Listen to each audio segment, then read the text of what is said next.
काही लोक 18 तास अभ्यास करतात तरी नापास होतात, काही लोक 4 तास करतात तरी गुणवत्तेत येतात. असं का होतं? कष्ट, ऊर्जा, वेळ आणि श्रम जितके जास्त खर्च कराल तितकं यश, असं गणित नाही. त्याचं तंत्र जुळायला हवं. ते तंत्र जुळलं की मग यश मिळतं. शत्रूचे 2 सैनिक पकडून नेपोलियनच्या समोर उभा केले. शत्रूचे आता नेपोलियन त्यांची गर्दन मारणार हे बऱ्यापैकी साऱ्यांना माहिती. पण त्या 2 सैनिकांकडे बघितलं आणि नेपोलियन म्हटला सोडून दे त्यांना, अजून युद्धाला सुरुवात नाही, या सैनिकांनी काय अपराधही केला नाही, उगाच यांना कशाला, जाऊ दे जाऊ दे जाऊ दे असं म्हणत नेपोलियन उठला आणि त्या सैनिकांच्या पाठीवर थोपटत म्हणाला, जा जा जा जा तुम्ही जा. ते सैनिक निघून गेले आणि नेपोलियन आपल्या सेनापतीला बोलावलं. म्हटला, तू काही सैन्य घे आणि शत्रू सैन्यावर हल्ला करायला जा. हल्ला केल्यासारखं दाखव आणि अचानक शत्रूची भीती घेऊन तू पळून सुरवायला कर. तू भिवून पळतो हे बघितल्यावर शत्रू सैन्य तुझ्या पाठलागावर येईल, पळवत नाही पुढं. सेनापती म्हणला, ठीक आहे. सेनापतीला हे सांगितलं. नेपोलियननं दुसऱ्या सरदारला सांगितलं, आता हा आपला सेनापती त्या शत्रूला हल्ला करायला जाईल आणि भिवून आल्याचं नाटक करत पळवत पळवत नेईल. ज्यावेळी आपलं सैन्य त्याच्या पाठीमागं शत्रूचं सैन्य पाठलाग करत जाईल त्यावेळी तू मध्येच दबा धरून बस आणि पाठीमागून शत्रूच्या सैन्यावर गोळीबार कर. सरदार म्हटलं, ठीक आहे. नेपोलियननं सांगितल्यासारखं सेनापतीनं केलं. शत्रू सैन्यावर हल्ला करायला गेला, अचानक भिल्याचं नाटक केलं आणि सरळ वळाला आणि भिवून पळतोय असं दाखवलं. शत्रू सैन्य त्याच्या पाठलागावर पळत सुटलं. बघता बघता सेनापतीचं सैन्य पुढं, शत्रूचं सैन्य पाठीमागं. आणि ज्या सरदारला नेपोलियननं सांगितलेलं की दबा धरून बस, शत्रूचं सैन्य पुढे गेल्यावर तो बाहेर आला आणि पाठीमागून शत्रूच्या सैन्यावर त्याने प्रचंड गोळ्यांचा वर्षाव केला. शत्रूचं सैन्य जागेवर पराभूत झालं, मरून पडलं. सेनापती नंतर नेपोलियनला म्हणाले, तुमचं हे युद्धतंत्र विलक्षण, तुमच्या या युद्धतंत्राच्या बळावर आज आपण जिंकलो. पण हे तुम्हाला सुचलं कसं पाठीमागून गोळ्यांचा वर्षाव करावा ते? नेपोलियन म्हणाला, सकाळी ज्यावेळी ते 2 सैनिक तुम्ही पकडून आणले होते त्या 2 सैनिकांच्या पाठीवर मी थोपटलं त्यावेळी माझ्या लक्षात आलं त्यांच्या फक्त छातीवर चिलकत आहे, पाठीवर नाही.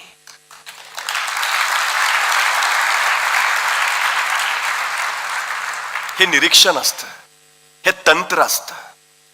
यश मिळवायचं आहे ना, यश मिळवण्याचं तंत्र आत्मसात करावं लागेल, मग विजय मिळवता येतो. सगळ्यात महत्वाची गोष्ट आहे ती ही तंत्र. बाकी काही नाही लागत. हे तंत्र मिळवा, सगळ्यात महत्वाची गोष्ट. आणि त्याच्यानंतरची सगळ्यात महत्वाची गोष्ट आहे, यश आणि आपण यांच्यामध्ये फक्त भीती उभा असते, बाकी कुणीच नसतं. मग ती कारणं वगैरे निघतात ना सगळी, असं झालं तर ती फक्त सबबी आहेत. मुख्य कारण आहे भीती. या जगात ज्याला घाबरावं अशी दुसरी कुठलीच गोष्ट नाही. ह्या जगात घाबरण्यासारखी फक्त एकच गोष्ट आहे, भीती. आणि ती दुसऱ्या कोणाचीही नाही, आपल्या मनातली भीती. सगळ्यात महत्वाची गोष्ट. एखादी गोष्ट करायची आहे पण धाडस नसतं. धाडस नसणं म्हणजे भीती वाटणं. बरं, भीती फक्त अपयशाचीच असते असं नव्हे, बऱ्याचदा भीती यशाचीही वाटते. माझ्या एका मित्रानं प्रमोशनच नाकारलं. म्हटलं, का रे? नाही, प्रमोशन घेतल्यावर इंग्रजीत बोलायला लागेल. त्याला इंग्रजीची भीती, त्यांनी यशाचा मार्गच बंद करून टाकला. अपयशाची नाही, यशाची भीती असते. ही भीती सगळ्यात धोकादायक आहे, सगळ्यात धोकादायक. आणि ही भीती बाहेरून कुणी निर्माण करत नाही, ती आपल्या मनातून निर्माण होते. ती आत्मविश्वासाच्या अभावातून येते. तुमच्या क्षमता तुम्हाला माहिती असतील, तुमच्या क्षमतांवर विश्वास असेल, त्यातनं तुमच्यावर प्रगाढ आत्मविश्वास स्वतःवर असेल तर तुम्हाला भीती वाटतच नाही. पण हे जर नसेल तर भीती सगळ्यात महत्वाची, जी तुम्हाला पराभूत करते. बाकी कुणी पराभूत करत नाही तुम्हाला. हा सगळ्यात महत्वाचा विषय आहे, भीती. ही पहिल्यांदा काढून टाका. पण काय आहे अडचण आमच्याकडं? प्रेरणा देणारे, उत्साह वाढवणारे. म्हणजे आता हे वैभव परब, त्यांचे सहकारी, अशी फार दुर्मिळ माणसं असतात. बरीच लोक. जमेल का तुला? मला नाही वाटत. परीक्षा कोण देणार आहे? तू कशाला सांगतो? आपल्याला त्याच खरं वाटतं. खरंच नाही जमणार का? आमच्या आजूबाजूला सगळा परिसर आहे ना तो असा आहे. सायकल शिकू का? नको, पडशील. पोहायला जाऊ का? नको, बुडशील. मग करू काय? टीव्ही बघ. कसं व्हायचं हो?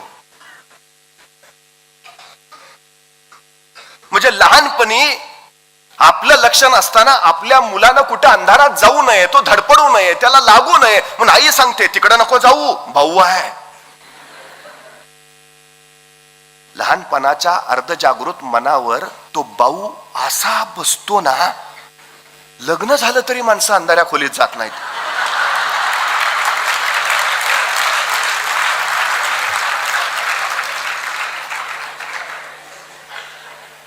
दोष त्याचा नाही हो, लहानपणी त्याच्यावर जो संस्कार झालाय ना, अंधारात भाऊ असतो, तो जातच नाही.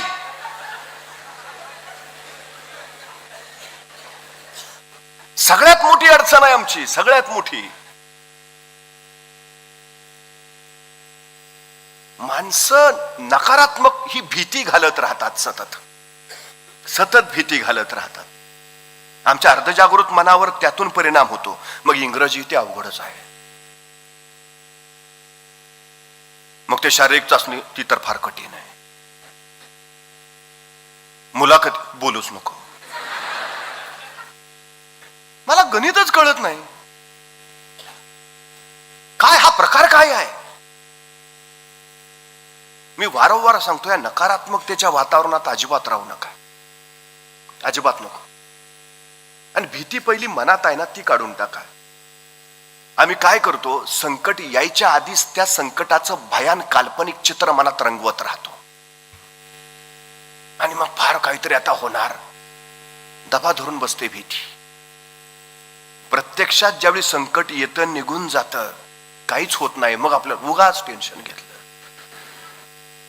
अरे तू आधीच कशाला विचार करतो मग?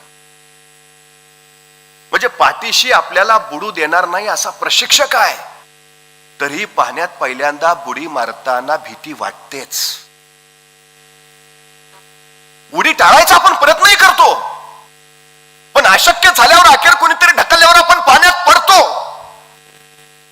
मग जीवाच्या आकांताने हातपाय मारायला सुरुवात करतो. श्वास घेता येत नाही, श्वासासाठी जीवघेणी धडपड चालू होते. पण स्वतःला वाचवण्यासाठी बघता बघता आपण त्या पाण्यावर स्वार व्हायचा बेफाम प्रयत्न करतो. आणि काही काळानंतर आपण त्या पाण्यावर अलवार स्वार होतो. हात चालवणं, पाय फिरवणं हे जमू लागतं. आणि आस्ते आस्ते पोहणं जमतं. नंतर उगाच घाबरलो होतो. तुम्ही पाण्याच्या भीतीवर विजय मिळवला म्हणून पोहणं शिकला, पण जर तुम्ही भीतीवर विजय मिळवला नसता तर आयुष्यभर ते पाणी तुम्हाला तुमच्या अपयशाच्या वाकुल्या दाखवत राहिलं असतं. आणि तुम्ही मरेपर्यंत सांगत राहता, मला कशाची भीती वाटत नाही, फक्त पाण्याची. का? पोहता येत नाही. तुम्हीच तुमचे अपयशाचे रस्ते तयार करून ठेवत असता.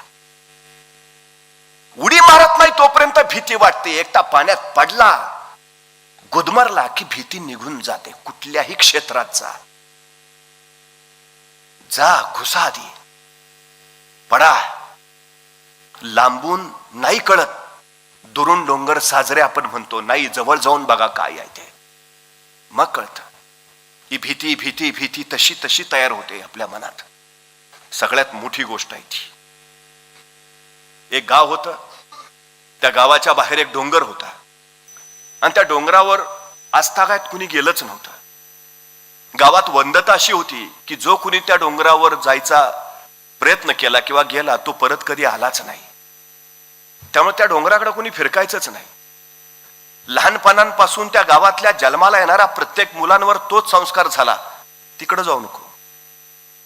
तिकडं गेला की गेला, परत आलाच नाही. कायम जन्माला येणारा प्रत्येक पोराच्या मनात ती भीती तशीच होती.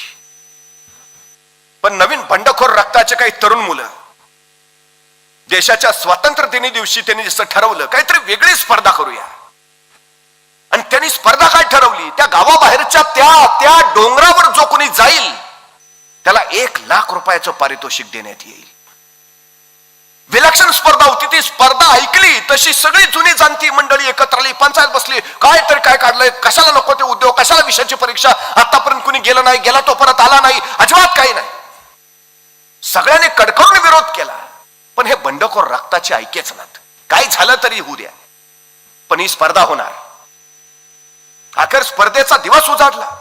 ज्येष्ठ जाणती माणसं सांगतात, अरे नका रे करू असलं काहीतरी, कशाला उगाच विषयाची परीक्षा घेताय, अरे तिकडे गेलाय तो परत नाही आला, चांगलं आयुष्य जगताय का कशासाठी. पोरं ऐकायच्या मानसिकतेतच नव्हती. मग प्रत्येक आई बापाने आपल्या पोराला समजवायला सुरुवात केली, नको रे बाबा, नाही शिकला तरी चालेल, नको जाऊ, आम्ही पोचतो तुला. आई म्हणलंय का भरती झालाच पाहिजे, चालेल नाही झाला तरी, पण तिकडं नको जाऊ. सगळ्यांनी आपापली पोरं बाळ जेवढी समजवली. कसे बसे 5 लोक त्या स्पर्धेत भाग घ्यायला तयार झाले. 5 तरुणांनी भाग घेतला. स्पर्धा सुरू झाली तरी काय ज्येष्ठ जाणती माणसं सांगतायत, नका जाऊ, विषयाची परीक्षा घेऊ नका, तिकडे जो गेलाय तो परत आला नाही, उगाच नका हे करू. पण नाही ऐकलं. ती स्पर्धा चालू झाली. 5 जण त्या डोंगरावर चालायला सुरुवात केली, चढायला सुरुवात केली. खालून आरोळे येत आहेत, आवाज येतोय, परत या, नका विषयाची परीक्षा घेऊ, माघारी फिरा. मुलं पुढं निघाली. अचानक खालून परत गलका ऐकू आला, अरे ऐका, आत्ताच परत फिरा, अजून वेळ गेलेली नाही, माघारा या. त्यांचा तो आवाज ऐकला आणि शेवटचा 5वा शेजारच्याला म्हटला, खरंच असेल का असं? नाही, एवढे सगळे सांगतात म्हटल्यावर मग काय करूया, राहू दे. खालून खूपच आवाज येतो रे, काहीतरी असल्याशिवाय माणसं असं सांगणार नाहीत. बर काय, असं काय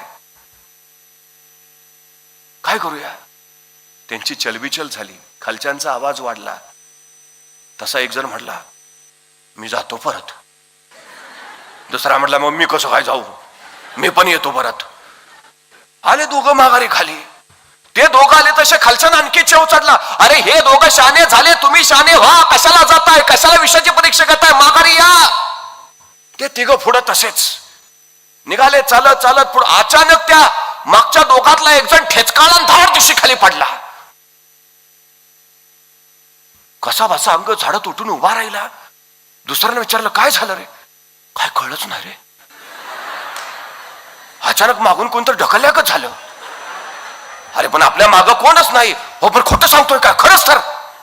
बरं मी नेहमी खाली बघून चालतो.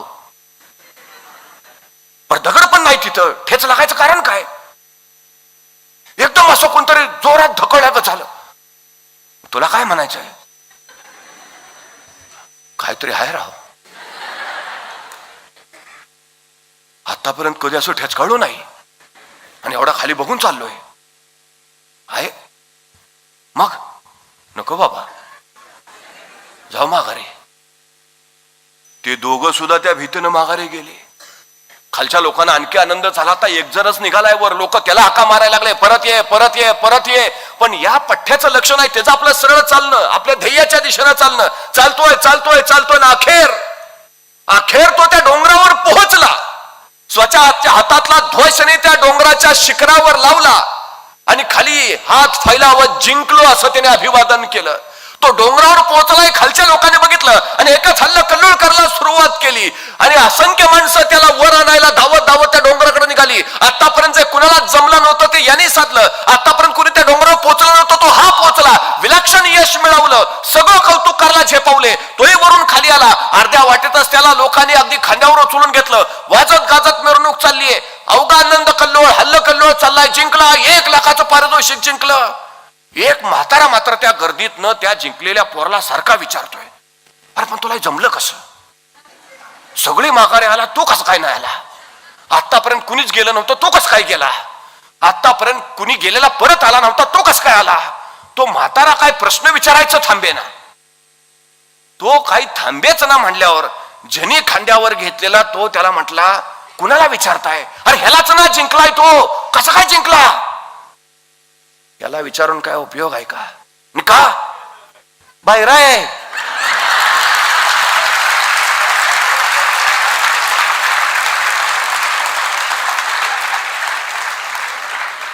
त्याला ऐकू येत नाही. तो ध्येयाच्या शिखरावर का पोचला माहितीये? बाहेर होता म्हणून. तो का पोचला माहितीये? इतरांचे नकारात्मक बोल त्याच्या कानावर पडत नव्हते म्हणून. ज्यांना ऐकू येत होत ते माघारी फिरले, परत फिरले. हा नाही, याला ऐकूच येत नव्हतं. एकदा तुमचं ध्येय ठरलंय ना, एकदा तुमचा पक्का निश्चय झालाय ना, एकदा तुमच्या क्षमतांची तुम्हाला जाणीव आहे ना, तुमच्यात स्वतः प्रगाढ आत्मविश्वास आहे ना, कुणाचंही ऐकू नका. मग अजिबात नाही. भैरेवा, जोपर्यंत ध्येयापर्यंत पोचत नाही ना, सरळ भैरेवा. काही बघायची गरज नाही कुणाच. हा सगळ्यात महत्वाचा विषय आहे. तुम्ही सबल असा, दुर्बल असा, तुमच्यात गुण असतील, तुमच्यात गुण नसतील, तुमच्यात क्षमता असेल नसेल, तुमच्यात कमतरता असतील, काही काही काही एक सगळ्यात महत्वाची गोष्ट लक्षात घ्या. जर तुमची इच्छाशक्ती विलक्षण असेल ना, पोचायची जिद्द असेल आणि उत्कटता आपल्या ध्येयाला गाठायची असेल आणि त्या तीव्रतेनं जर तुम्ही चालत असाल ना, तर या जगात तुम्हाला कुणीच रोखू शकत नाही, कोणीच नाही. फक्त ती तीव्रता हवी, बस. त्या तीव्रतेनं जायला हवं तुम्ही. मग मग काही काही काही नाही. ह्या जगात फक्त ताकदवान असलेली एकच गोष्ट आहे, तुमची चिकाटी. फक्त चिकाटी. बाकी सगळे गुण तुमच्याकडे नसले तरी काय हरकत नाही, फक्त चिकाटी. तेवढी चिकाटी तुम्हाला जिंकून देऊ शकते. 5 किलोमीटरची शर्यत जिंकणाऱ्या धावपटूला विचारलं, तुझ्या यशाचं रहस्य? तो म्हटला, मी थांबलो नाही. यशाचं सर्वोत्तम रहस्य हेच आहे, थांबायचं नाही. पोहोचल्याशिवाय थांबायचं नाही, जिंकल्याशिवाय माघारी फिरायचं नाही, ध्येय गाठल्याशिवाय वाट सोडायची नाही. हे हे हे सगळ्यात मोठं रहस्य आहे यशाचं. पाण्याचा एक थेंब सतत सतत सतत सतत त्या वज्रासारख्या कठीण पत्थरावर पडत राहतो आणि अखेर त्या पत्थराला सुद्धा भेग पाडतो. ताकद त्या पाण्याच्या थेंबात नाही, ताकद त्याच्या आविरात सातत्यानं, चिकाटीनं, चिवटपणे कोसळण्यात आहे. बस. दारावर धडका मारत राहा. एकतर दार उघडेल तरी, नाहीतर मोडून पडेल तरी, कारण दाराच्या पलीकडे स्वागताला यश उभा आहे. सातत्य सातत्य सातत्य हवंय. फक्त एक गोष्ट लक्षात घ्या, मी वारंवार सांगतो, एकदा ती भीती काढून टाका. आता दुसरा सगळ्यात महत्वाचा मुद्दा असतो अपयश. अपयशातूनच यशाचा राजमार्ग चालू होतो. सगळ्यात महत्वाची गोष्ट आहे ती. आम्ही यशस्वी का होत नाही? कारण आम्ही अपयशाचा सामना करत नाही. तुम्हाला घडायचं असेल ना, तर तुमच्या वाट्याला अपयश आलं पाहिजे. ही सगळ्यात महत्वाची गोष्ट आहे. मेणबत्तीच्या तबकडीवर ध्वनिमुद्रित करायचा प्रयोग थॉमस एडिसननं यशस्वी केला. पण मेणबत्तीच्या तबकडीवर ध्वनिमुद्रण करायचे प्रयोग त्याने तब्बल 10,000 वेळा केले आणि 10,001वा प्रयोग त्याचा यशस्वी झाला.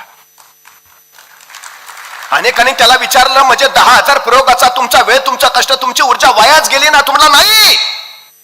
त्या 10,000 प्रयोगानेच मला शिकवलं यशस्वी तबकडी कशी तयार करायची. मला आलेलं प्रत्येक अपयश माझी चूक दाखवून गेलं. मला आलेलं प्रत्येक अपयश कसं योग्य जायचं ते मला दाखवत राहिलं. मला आलं अपयश, माझ्यातल्या क्षमता कुठल्या जास्त आहेत आणि कुठल्या कमी आहेत हे सांगणारं ठरलं. मला आलेलं अपयश मी अचूक आणि परिपूर्ण कसा बनवू शकतो हे सांगणारं ठरलं. अपयशानंच मला घडवलं, यशानं नाही. अपयश जर आलं नसतं तर मी घडलोच नसतो. एडिसन सांगतोय. माणसं कुठली पुढे गेली? काही भारतीय पत्रकारांचं पथक जपानला गेलं होतं. ज्या हिरोशिमा नागासाकीवर अणुबॉम्ब स्फोट झाले त्या शहरांचं, तिथल्या वास्तूंचं निरीक्षण करत ते भारतीय पत्रकारांचं पथक फिरत होता. त्यांच्या सोबत गाईड होता, तो माहिती देत होता.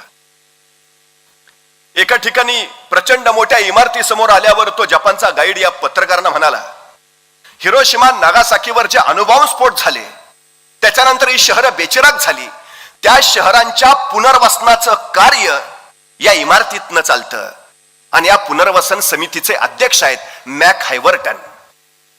तसे भारतीय पत्रकारांपैकी एक पत्रकार म्हणाले, मॅक हायवर्टन? अहो, तो हाच मॅक हायवर्टन ना की ज्याच्यामुळे तुमच्या हिरोशिमा नागासाकीवर अणुबॉम्ब पडले. मग ज्याच्यामुळे अणुबॉम्ब स्फोट झाले त्याच मॅक हायवर्टनला तुम्ही पुनर्वसन समितीचा अध्यक्ष करता? तो गाईड मार्मिकपणे एवढंच म्हणाला, हो, कारण जपानी माणूस पराभवाची वारंवार चर्चा करत नाही. आम्ही चर्चाच करत नाही. अपयश आलं ना शिकवून जातं, अपयश आलं ना अनुभव देतं, पुढे जाण्याची प्रेरणा देतं.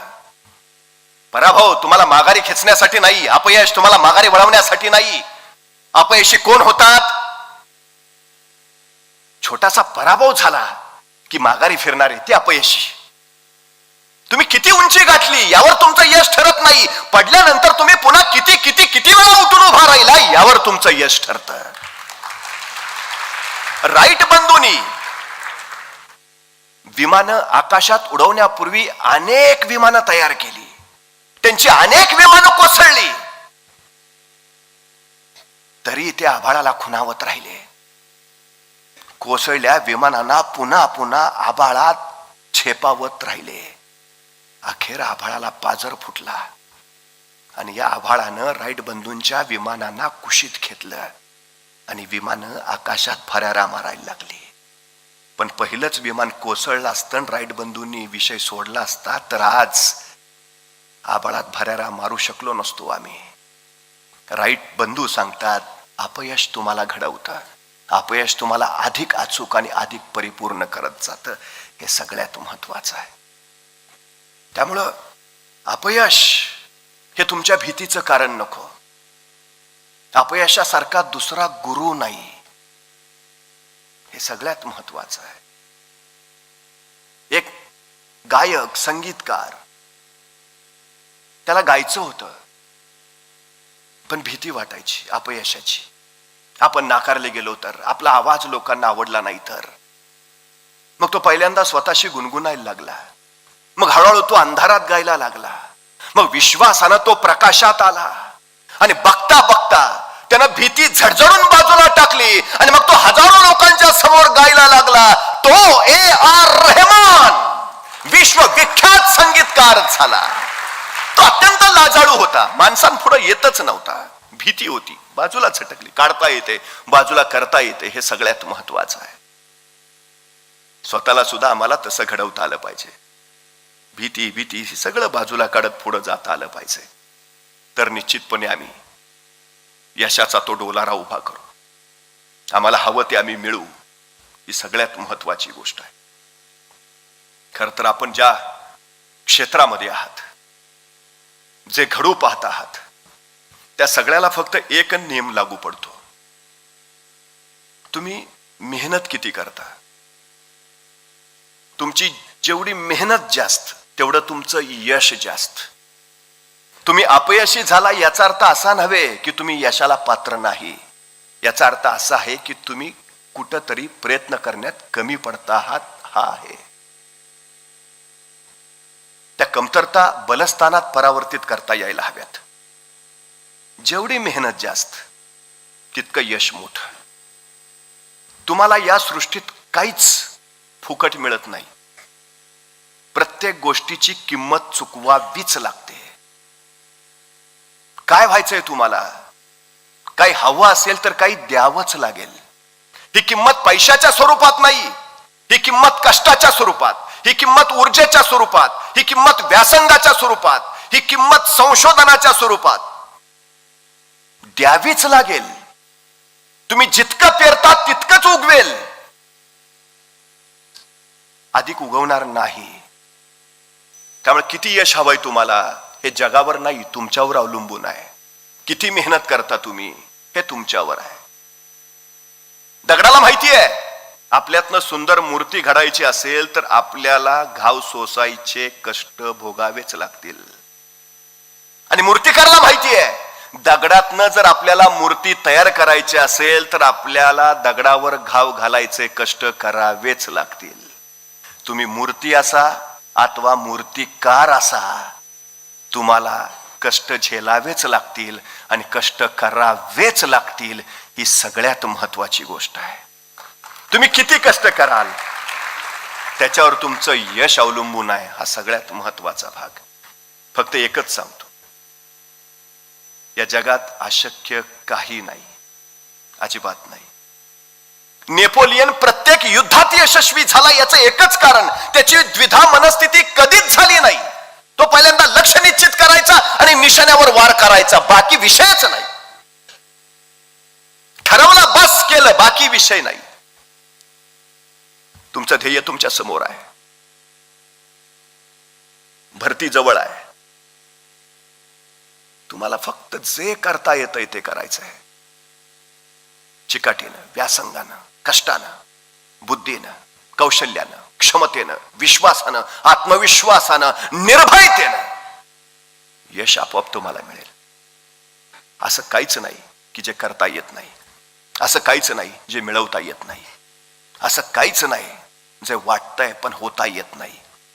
सगळं करता येतं, सगळं होता येतं, सगळं बनता येतं, सगळं घडवता येतं. फक्त आपल्या हातात ते असतं. त्यामुळे मला निश्चित खात्री आहे राष्ट्रसेवेचं, राष्ट्रभक्तीचं, कायदा सुव्यवस्थेचं आणि सर्वसामान्यांच्या रक्षणाचं ब्रीद घेऊन चाललेलं पोलीस खातं, तुम्ही एका ध्येयानं, एका उद्देशानं त्या क्षेत्रात जाऊ इच्छित आहात. निश्चितपणे आपल्या सगळ्यांना त्यासाठी मी मनपूर्वक शुभेच्छा देतो. फक्त एकच गोष्ट,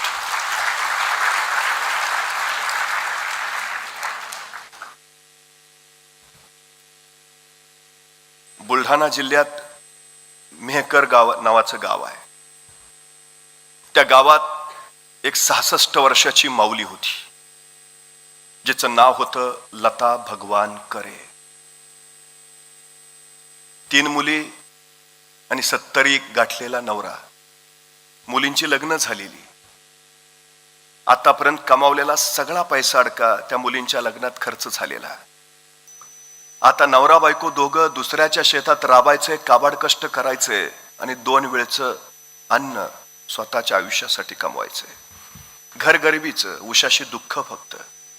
अशा अवस्थेत नवरा अचानक आजारी पडला. अचानक सगळं घर विलक्षण कोमेसल्यासारखं झालं. त्या 66 वर्षाच्या माऊलीला काही कळेना काय करावं. ती नवऱ्याला दवाखान्यात नेलं. डॉक्टरांनी तपासण्या केल्या, प्राथमिक औषधं दिली, पण फरक काहीच पडेना. पुन्हा डॉक्टरांकडे गेली. डॉक्टरांनी सल्ला दिला, चांगल्या हॉस्पिटलमध्ये न्यावं लागेल. कुठं? बारामतीला घेऊन जा. या माऊलीला काही कळेना. आपलं घर गरिबीचं, पोटाची खळगी कशी बशी भरतो आपण. नवऱ्याच्या उपचारासाठी, इलाजासाठी पैसे आणावे कुठून? काय करावं?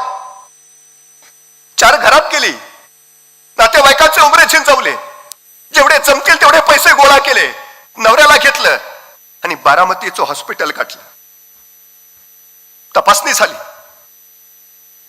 नवरा वाचला पाहिजे. आयुष्यभर राबलाय, कुटुंबासाठी झटलाय, वाचला पाहिजे.